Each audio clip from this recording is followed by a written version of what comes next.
Bab 3. Surat dari entah siapa. Kaburnya ular boa pembelit membuat Harry menerima hukuman kurungan paling lama. Saat dia diizinkan keluar lemari lagi, liburan musim panas telah mulai dan kamera baru Dudley sudah rusak. Pesawat terbang mainannya sudah menabrak sesuatu dan jatuh hancur. Dan pertama kali menaiki sepeda balapnya, dia menabrak jatuh Mrs. Figg yang sedang menyeberang jalan raya Private Drive dengan tongkat ketiknya. Harry senang sekolah libur, tetapi dia tidak bisa menghindari geng Dudley yang setiap hari datang. Pierce, Dennis, Malcolm, dan Gordon semuanya bertubuh besar dan bodoh, tetapi karena Dudley yang terbesar dan terbodoh, dia jadi pemimpin geng. Mereka semua senang ikut permainan yang disenangi Dudley, yaitu berburu Harry. Inilah sebabnya Harry melewatkan waktu sebanyak mungkin di luar rumah, berjalan-jalan dan memikirkan akhir liburan. Saat dia bisa melihat secercah kecil harapan, dengan datangnya bulan September nanti, dia akan masuk SMP dan untuk pertama kali dalam hidupnya, dia tidak akan bersekolah bersama Dudley. Dudley akan masuk sekolah Paman Vernon dulu, Smeltings. Pierce Polkiss akan masuk ke sana juga. Harry sebaliknya akan bersekolah di Stonewall High, SMP lokal. Dudley menganggap itu sangat lucu. Hari pertama, mereka memasukkan kepala anak-anak baru ke toilet di Stonewall, katanya pada Harry. Mau latihan dulu di atas? Tidak, terima kasih, kata Harry. Kasihan toilet belum pernah kemasukan benda lain yang lebih mengerikan daripada kepalamu. Jangan-jangan toilet itu sekarang sedang mual. Kemudian Harry lari sebelum Dudley bisa mencerna ucapannya tadi. Pada suatu hari di bulan Juni, Bibi Petunia membawa Harry ke London untuk membeli seragam Smeltingsnya. Harry dititipkan di rumah Mrs. Figg. Mrs. Figg tidak separah biasanya. Ternyata kakinya patah gara-gara dia tersandung salah satu kucingnya. Jadi sekarang dia tak begitu suka kucing seperti sebelumnya. Dibiarkannya Harry menonton TV dan diberinya Harry sepotong kue coklat yang rasanya sudah tengik. Malam itu, Dudley berparade memakai seragam barunya di ruang keluarga. Murid-murid Smeltings memakai jas buntut merah tua, celana jingga selutut, dan topi jerami rata. Mereka juga membawa tongkat yang digunakan untuk saling pukuli kalau guru mereka sedang tidak melihat. Ini diandaikan sebagai latihan bagus untuk masa depan mereka. Ketika memandang Dudley dalam seragam barunya, Paman Vernon berkata parau bahwa ini saat paling membanggakan dalam hidupnya. Bibi Petunia menangis dan berkata dia tak percaya pemuda gagah dan tampan ini si Ickle Dudleykins. Harry tak bisa bicara. Dia pikir mungkin dua tulang iganya sudah retak gara-gara menahan tawa. Dapur berbau busuk ketika Harry esok paginya turun untuk sarapan. Bau itu datangnya dari ember metal besar di tempat cuci piring. Harry melongoknya. Ember itu penuh gombal kotor yang mengapung di air berwarna abu-abu. Apa ini? Tanyanya kepada Bibi Petunia. Bibir Bibi Petunia langsung cemberut, seperti biasanya jika Harry berani mengajukan pertanyaan. Seragam sekolahmu yang baru, jawabnya. Harry memandang ke dalam ember lagi. Oh, komentarnya. Tak kusangka harus basah begitu. Jangan bego, tukas Bibi Petunia. Aku sedang mencelup pakaian lama Dudley dengan wenter abu-abu untukmu. Kalau sudah selesai nanti akan sama seperti punya yang lain. Harry jelas meragukan ini, tetapi dia pikir lebih baik tidak membantah. Dia duduk di depan meja makan dan mencoba tidak memikirkan bagaimana penampilannya pada hari pertama di Stonewall High nanti. Seperti memakai potongan-potongan kulit gajah tua. Dudley dan Paman Vernon muncul. Keduanya mengernyitkan hidung gara-gara bau seragam Harry yang baru. Paman Vernon seperti biasa membuka korannya dan Dudley memukul-mukulkan tongkat Smeltingsnya yang selalu dibawanya kemana-mana di atas meja. Mereka mendengar bunyi klik kotak surat dan jatuhnya surat-surat di keset. Ambil surat, Dudley, kata Paman Vernon dari balik korannya. Suruh saja Harry. Ambil surat, Harry. Suruh saja Dudley. Sodok dia dengan tongkat Smeltingsmu, Dudley. Harry menghindari sodokan tongkat Smeltings dan keluar untuk mengambil surat. Ada 3 benda tergeletak di keset. Kartu pos dari adik perempuan Paman Vernon, Merce, yang sedang berlibur di Pulau Wight, sebuah amplop coklat yang kelihatannya berisi rekening tagihan, dan surat untuk Harry. Harry mengambil dan menatapnya. Jantungnya berdentang-dentang seperti elastik besar yang dikelintingkan. Tak seorang pun sepanjang hidupnya pernah menulis surat kepadanya. Siapa yang akan menyuratinya? Dia tak punya teman, tak punya keluarga lain. Dia juga bukan anggota perpustakaan manapun. Jadi dia bahkan belum pernah dapat surat teguran kasar untuk segera mengembalikan buku yang dipinjamnya. Tapi ternyata ini ada surat yang jelas-jelas ditujukan kepadanya. Mr. Harry Potter, lemari di bawah tangga, Private Drive nomor 4, Little Winging Survey. Amplopnya tebal dan berat, terbuat dari perkamen kulit yang digunakan sebagai pengganti kertas. Warnanya kekuningan dan nama serta alamatnya ditulis dengan tinta hijau jamrud. Tak ada perangkonya. Membalik amplop itu dengan tangan gemetar, Harry melihat segel ungu bergambar lambang huruf H besar yang dikelilingi singa, elang, musang, dan ular. "Cepat sedikit, Harry," teriak Paman Vernon dari dapur. "Buat apa kau memeriksa kalau-kalau ada bom surat?" Dia menertawakan leluconnya sendiri. Harry kembali ke dapur, masih menatap suratnya. Diserahkannya tagihan dan kartu pos pada Paman Vernon, lalu dia duduk dan pelan-pelan mulai membuka amplop kuningnya. Paman Vernon merobek surat tagihan, mendengus jijik, dan membalik kartu pos. "Mert sakit," dia memberitahu Bibi Petunia. "Makan kerang aneh." "Dad!" mendadak Dudley berkata. "Dad, Harry dapat apa tuh?" Harry sedang akan membuka lipatan suratnya yang ditulis di atas kertas perkamen tebal yang sama dengan amplopnya, ketika tiba-tiba surat itu disentakkan dari tangannya oleh Paman Vernon. "Itu suratku!" kata Harry, berusaha merebutnya kembali. "Siapa yang menulis padamu?" seringai Paman Vernon sambil mengibaskan surat itu dengan satu tangan agar membuka. Dan melirik isinya, wajahnya berubah warna dari merah ke hijau lebih cepat daripada lampu lalu lintas, dan tidak berhenti di situ. Dalam sekejap saja, wajahnya sudah putih abu-abu seperti bubur busuk. "Petunia!" gegapnya. Dudley berusaha merebut surat itu untuk membacanya, tetapi Paman Vernon mengangkatnya tinggi-tinggi sehingga jauh dari jangkauannya. Bibi Petunia mengambilnya dengan ingin tahu dan membaca kalimat pertamanya. Sesaat kelihatannya dia akan pingsan. Dia memegangi lehernya dan mengeluarkan suara seperti tercekik. "Vernon! Oh, astaga, Vernon!" Mereka berpandangan. Tampaknya lupa bahwa Harry dan Dudley masih berada di ruangan yang sama. Dudley tidak biasa diabaikan. Diketuknya kepala ayahnya keras-keras dengan tongkat smeltingsnya. "Aku mau membaca surat itu," teriaknya. "Aku mau membacanya," kata Harry marah, "karena itu suratku." "Keluar, kalian berdua," kata Paman Vernon parau seraya memasukkan kembali surat itu ke dalam amplopnya. Harry bergeming. "Aku mau suratku," teriaknya. "Sini, aku lihat," Dudley memaksa. "Keluar," gerung Paman Vernon. Dicengkramnya kera baju Harry dan Dudley dan dicampakkannya mereka ke lorong, lalu dibantingnya pintu dapur menutup. Harry dan Dudley segera berkelahi seru tanpa suara memperebutkan siapa yang boleh mendengarkan lewat lubang kunci. Dudley menang, maka Harry, kacamatanya tergantung pada satu telinga, berbaring tengkurap untuk mendengar dari celah antara pintu dan lantai. "Vernon," Bibi Petunia berkata dengan suara gemetar. "Lihat alamatnya. Bagaimana mungkin mereka tahu di mana dia tidur? Apa menurutmu mereka mengawasi rumah kita?" "Mengawasi, memata-matai. Mungkin juga membuntuti kita," gemam Paman Vernon cemas. "Tapi apa yang harus kita lakukan, Vernon? Apakah sebaiknya kita balas? Kita katakan bahwa kita tak ingin..." Harry bisa melihat sepatu Paman Vernon yang hitam mengilap mondar-mandir di dapur.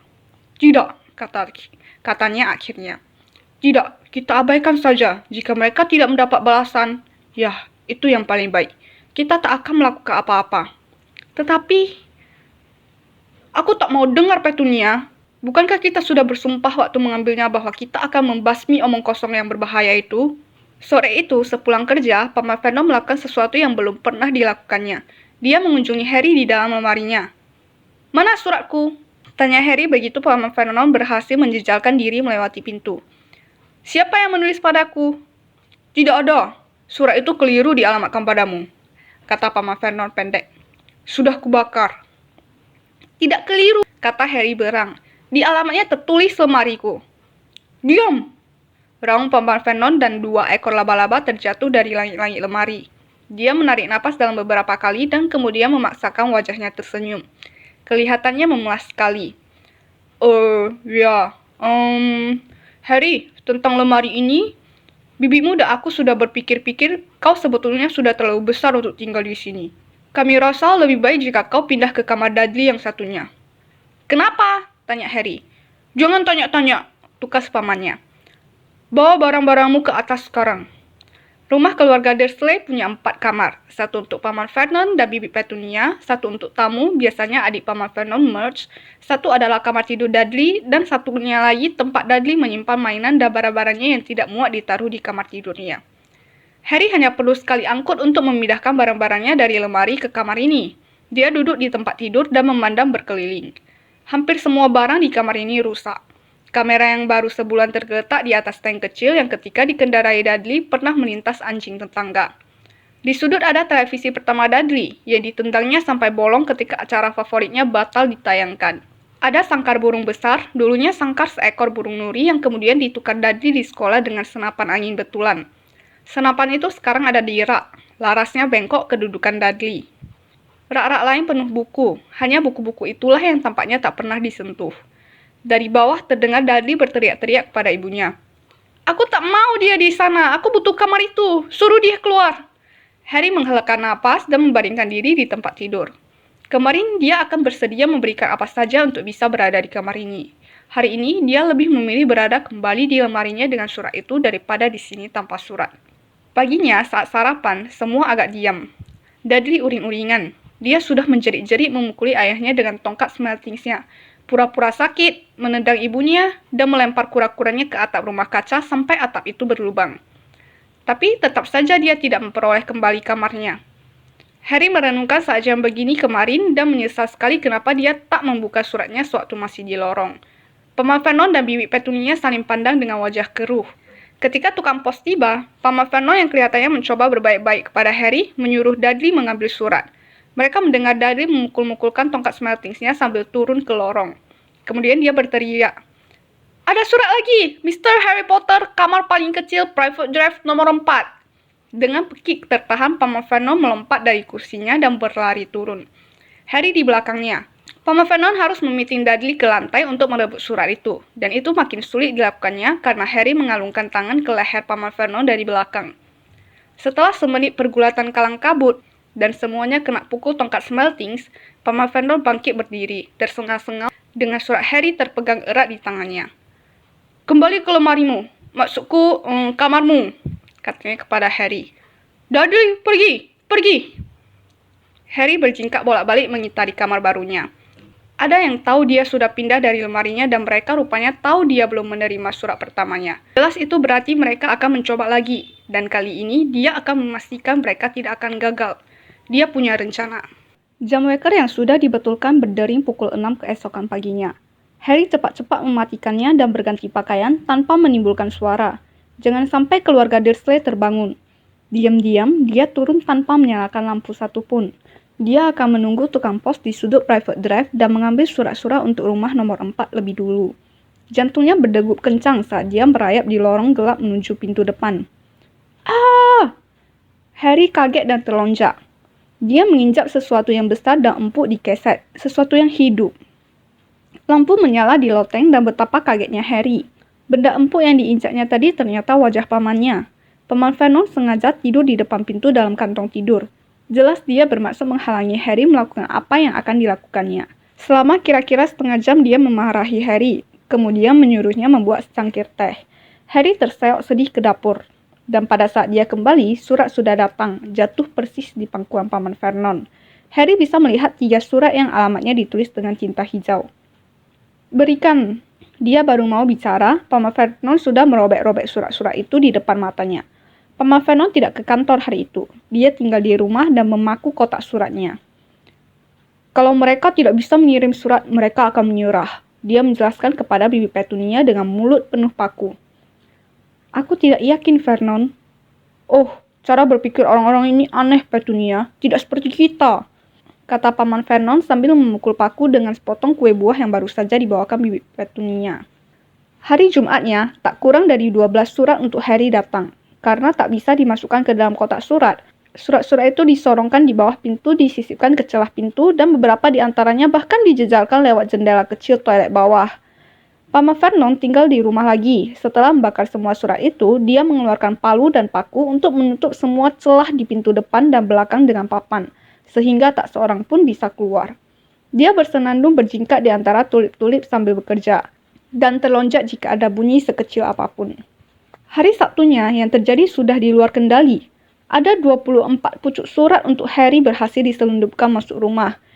Digulung dan disembunyikan dalam 2 lusin telur yang dijulurkan tukang susu mereka yang sangat kebingungan kepada Bibi Petunia lewat jendela ruang keluarga. Sementara Paman Vernon marah-marah menelepon kantor pos dan perusahaan susu mencari orang yang bisa disalahkan, Bibi Petunia menghancurkan surat-surat itu dalam mixer makanannya. "Siapa sih yang begitu ingin bicara denganmu?" Dudley bertanya kepada Harry dengan keheranan.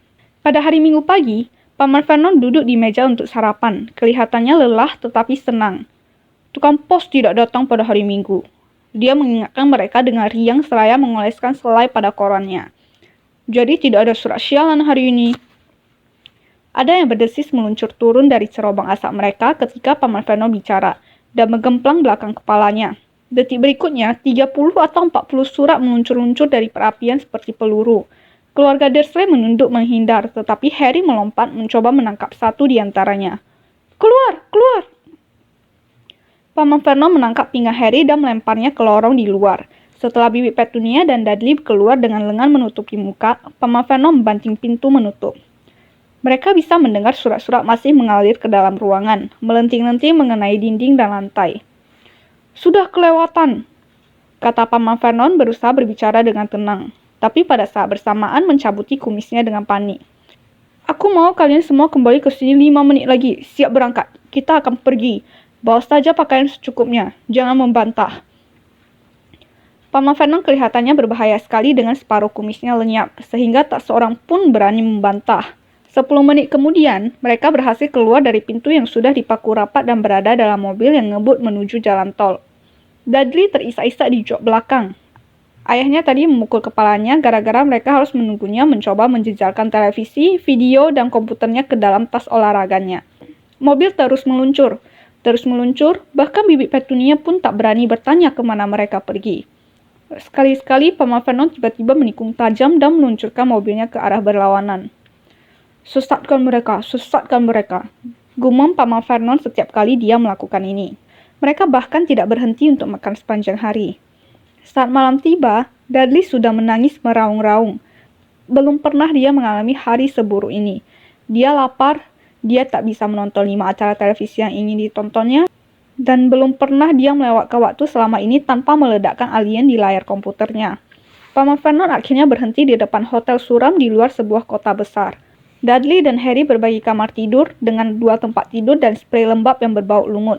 Dudley mendengkur, tetapi Harry tak bisa tidur. Dia duduk di ambang jendela, memandang lampu-lampu mobil yang lewat dan bertanya-tanya dalam hati. Mereka makan cornflake melempem dan tengik serta tomat kalengan di atas roti panggang sebagai sarapan keesokan harinya. Baru saja mereka selesai, pemilik hotel mendatangi mereka. "Maaf, tetapi apakah salah satu dari kalian Mr. Harry Potter? Ada kira-kira 100 surat begini di meja resepsionis." Wanita itu mengangkat surat itu sehingga mereka bisa membaca alamatnya yang ditulis dengan tinta hijau. "Mr. Harry Potter, kamar 17, Hotel Redview, Cakeworth." Harry mau meraih surat itu, tetapi Paman Vernon menampar tangannya. Wanita itu terbelalak. "Akan saya ambil," kata Paman Vernon, cepat-cepat berdiri dan mengikutinya meninggalkan ruang makan. "Apakah tidak sebaiknya kita pulang saja, sayang?" Bibi Petunia menyarankan dengan takut-takut beberapa jam kemudian. Tetapi Paman Vernon kelihatannya tidak mendengarnya. Entah apa yang dicarinya, tak seorang pun tahu. Dia membawa mereka ke tengah hutan keluar dari mobilnya, memandang berkeliling, menggelengkan kepala, masuk lagi ke dalam mobil dan mobil pun meluncur lagi. Hal yang sama terjadi di tengah sawah yang sedang dibajak, di tengah jembatan gantung, dan di atas tempat parkir mobil yang bertingkat. "Daddy sudah gila ya?"